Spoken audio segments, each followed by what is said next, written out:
چلو یہاں سے بھاگ کے کسی غار میں پناہ لیتے ہیں, وہاں جا کے سوچیں گے کہ کل کرنا کیا ہے, اگلا پلان کیا, ابھی تو یہاں سے نکلو, یہاں رہ کے کچھ نہیں ہو سکتا.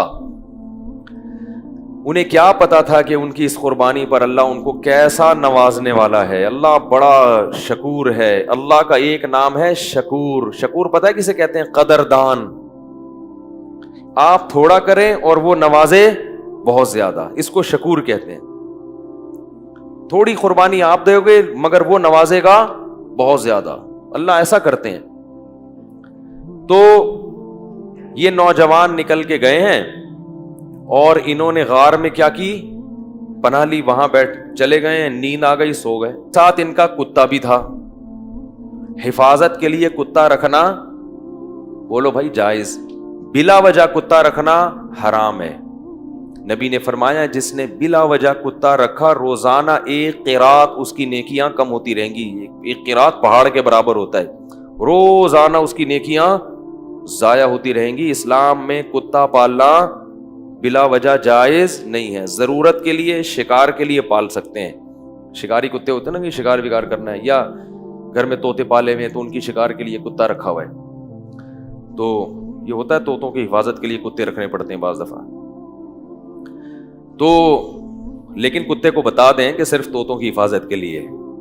لوگ کتا پالتے ہیں ڈاکوں سے حفاظت کے لیے, اس کو بتاتے نہیں ہیں, وہ ہر ایک کو کاٹنا شروع کر دیتا ہے. تو وہ اپنا کتا بھی ساتھ لے گئے حفاظت کے لیے کہ بھائی کہیں پہرے وہرے کا کام آئے گا. تو غار میں ان کو نیند آئی اور کتا کہاں بیٹھا ہوا ہے؟ غار کے کنارے پہ. وہ حفاظت کے لیے بیٹھا ہوا تھا کہ بھائی کوئی آئے گا تو بھونک کے ان کو بتائے گا بھائی بندہ آیا ہوا ہے کوئی. تو اب جو ہے قرآن کہتا ہے کہ ہم نے ان پہ نیند کو مسلط کر دیا, سو گئے. وَلَبِثُوا فِي كَهْفِهِمْ 300 سِنِينَ وَازْدَادُوا 9. 309 سال سوئے ہیں. کتنے؟ 309 سال. وَنُقَلِّبُهُمْ ذَاتَ الْيَمِينِ وَذَاتَ الشِّمَالِ. اگر انسان ایک ہی پہلو پہ لیٹا رہے نا تو زمین کھا جاتی ہے اس کو.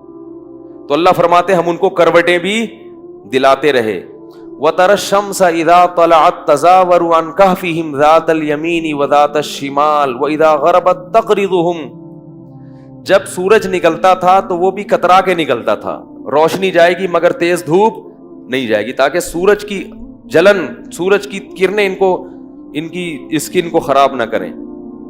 اور اللہ فرماتے ہیں 309 سال تک کتا جس انداز میں بیٹھا رہا ہے, لَوِ اطَّلَعْتَ لَوَلَّيْتَ مِنْهُمْ رُعْبًا وَلَمُلِئْتَ مِنْهُمْ فِرَارًا. وہ کیا ہے؟ لَوِ اطَّلَعْتَ عَلَيْهِمْ لَوَلَّيْتَ مِنْهُمْ فِرَارًا وَلَمُلِئْتَ مِنْهُمْ رُعْبًا, کہ تم اس کتے کو دیکھتے تو روب کی وجہ سے وہاں سے بھاگ جاتے. اللہ نے کتے پر ایسا روب ڈال دیا کہ کوئی بھی اس کے قریب بھٹک نہیں سکتا تھا, تاکہ ایسا نہ ہو کہ 309 سال میں ظاہر ہے کتنے لوگ یہاں سے گزریں گے, غار میں جا کے ان کو نقصان نہ پہنچائے. تو کتے کی ایسی وحشت. 309 سال کے بعد اللہ نے ان کو اس دوران کیا ہوا, وہاں حکومت کا کیا ہو گیا, بادشاہ مر گیا, پوری رعایا تبدیل ہو گئی, کوئی نیک بادشاہ آ گیا اس ملک میں جو توحید پرست تھا اور نیک لوگوں کی قدر کرتا تھا. پوری رعایا تبدیل ہو گئی, حکومت تبدیل ہو گئی 309 سال میں. تو یہ 309 سال کے بعد سو کے اٹھے ہیں. اب پریشان ہے کہ یار ہم کتنا سوئے ہیں. کسی نے کہا کہ ہم 24 گھنٹے سوئے ہیں, کسی نے کہا کہ نہیں بھائی آدھا, کیونکہ یہ تو سوچ ہی نہیں سکتے تھے نا اتنے 100 سال تک ہم سوتے رہے. تو ایک نے کہا کہ اللہ ربکم اعلم بما لبثتم, اللہ کو پتا ہے بھائی کتنا سوئے ہیں, چھوڑو اس بحث میں کیا پڑھنا, 24 گھنٹے یا آدھا دن یا ایک دن, چھوڑو کیا کرنا ہے اس بحث. تو ایسا کرو فبعثوا بورقکم هذه الى المدینہ. کیا ہوا بھائی؟ فبعثوا بورقکم هذه الى المدینہ, یہ سکہ رائج الوقت لے کے جاؤ. کیا کرو؟ سکہ رائج الوقت. یہ رائج الوقت میں خود لگا رہا ہوں کیونکہ آج کسی کا نکاح پڑا ہے نا جمعے میں, اس میں لکھا تھا 1,00,000 روپے سکہ رائج الوقت. تو یہ پرانی اصطلاحات پتہ نہیں لوگ کیوں استعمال کرتے ہیں بھائی. رائج الوقت ہی ہے اور کیا ہوگا. بیوی رائج الوقت ہے, دولہا رائج الوقت چل رہا ہے, تو سکہ بھی کون سا ہوگا؟ رائج الوقت ہی ہوگا. تو انہوں نے کہا کہ یہ سکے لے کے جاؤ، کرنسی لے کے جاؤ، فَلْيَنْظُرْ أَيُّهَا أَزْكَىٰ طَعَامًا، اور دیکھ کر آؤ کون سا پاکیزہ کھانا ہے، کیونکہ غیر مسلم ریاست ہے، حلال ملنا، اس سے پتہ چلتا ہے کہ غیر مسلم اسٹیٹ میں رہنا بڑا مشکل کام ہے. لوگ یورپ امریکہ میں جا کے جو آئے کھا لیتے، کہتے بسم اللہ پڑھ کے کھا لو، یہاں کیا حلال حرام، اتنا مشکل کام ہے. نہیں نہیں نہیں نہیں، آپ کو تحقیق کرنی پڑے گی. غیر مسلم ملک میں گوشت کھانا آپ کے لیے حلال نہیں ہے جب تک کہ یقین نہ ہو کہ یہ حلال طریقے سے ذبح کیا گیا ہے.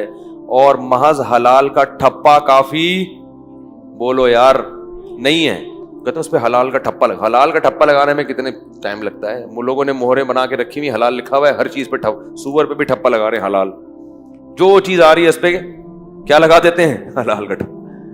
جو بھی ان ملکوں میں رہتے ہیں ان کی ذمہ داری ہے کہ چکن کھا رہے ہیں، بکرا کھا رہے ہیں، جا کے پہلے تحقیق کریں کہ اس کمپنی میں حلال ہے بھی یا نہیں ہے. مشینی ذبیحہ ہماری تحقیق میں حلال نہیں ہے. قرآن میں صاف ہے کہ جس جانور پر اللہ کا نام نہ لیا جائے اسے کھانا جائز نہیں ہے. اور نام لینے کا مطلب انسان نے نام نہ لیا ہو، مشین کا نام لینا کافی، مراد یہ کہ انسان اس پہ نام لے. تو انسان کا اللہ بسم اللہ اللہ اکبر پڑھنا ضروری ہے. تو یہ بھی پاکستان کی ایک فضیلت ہے کہ یہاں الحمدللہ حلال گوشت وافر مقدار میں ملتا ہے، یقینی حلال ہوتا ہے، اپنے سامنے سے ذبح ہوتا ہے، بالکل صاف نظر آ رہا ہوتا ہے. بڑی نعمت کی بات ہے. بعض ملکوں میں شروع ہو گیا ہے لیکن جہاں بھی گیا ہوں مزہ نہیں آیا، مشکوک ہے، اطمینان نہیں ہوتا.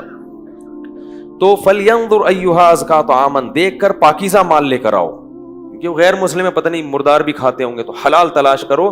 وَلْيَتَلَطَّفْ، اور ذرا احتیاط سے جانا. لا یشعرن بکم احدا، کسی کو پتہ نہ چلے تمہارے بارے میں، چپکے سے جانا، رومال ومال ڈال کے اور پتلی گلی سے راشن خرید کے، کھانا خرید کے لے آنا.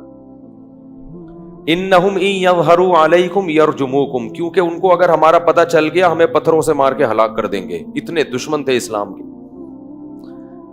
او یعیدوکم فی ملتہم، یا زبردستی تمہیں اسی دین میں لے آئیں گے. ولن تفلحوا اذن ابدا، پھر تو تم کبھی بھی کامیاب نہیں ہوگے، نقصان ہو جائے گا. ہم تو نہ اس دین میں دوبارہ جا سکتے ہیں اور نہ ہم قتل ہونا چاہتے ہیں کہ پتھروں سے ہمیں کوئی ہلاک کرے. لہذا چپکے سے جاؤ اور پتلی گلی سے واپس آ جاؤ.